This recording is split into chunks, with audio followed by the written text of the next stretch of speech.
ಕೊಳ್ಳುವಾಗ ಹೇಳ್ತಾ ಇದ್ದಾನೆ, ನಾನು ದಿನ ತುಂಬಿ ಹುಟ್ಟಿಲ್ಲ, ನಾನು 7 ತಿಂಗಳಲ್ಲಿ ಹುಟ್ಟಿದಂತ ವ್ಯಕ್ತಿ.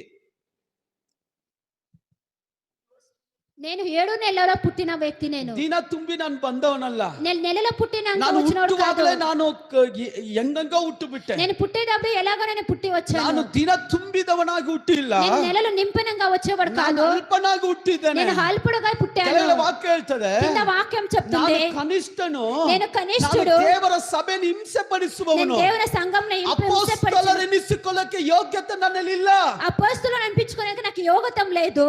ಗಮನಿಸಿರಿ, గమనించండి, ನಮಗೆಷ್ಟು ದೇವರು ನಮ್ಮನ್ನು ಹೆಚ್ಚಿಸಿದಾರೋ దేవుడు మమ్మల్ని ఎంతగా మమ్మల్ని హెచ్చించిండారో ಅಷ್ಟೇ ಮಟ್ಟಕ್ಕೆ ನಮ್ಮನ್ನ ದೀನ ಪಡಿಸ್ಕೋಬೇಕು. అంతే మట్టికి మనం తగ్గించుకోవాలి. ನಾವು ಅದ್ರ ಮೇಲೆ ನಾವು ರಾಜ ಮರ್ಯಾದೆ ತರ ನಾವು ಹೆಚ್ಚಾಗಿ ನೋಡ್ಕೊಂಡ್ರೆ, మనం దానికి హెచ్చింగా మనం హెచ్చించుకో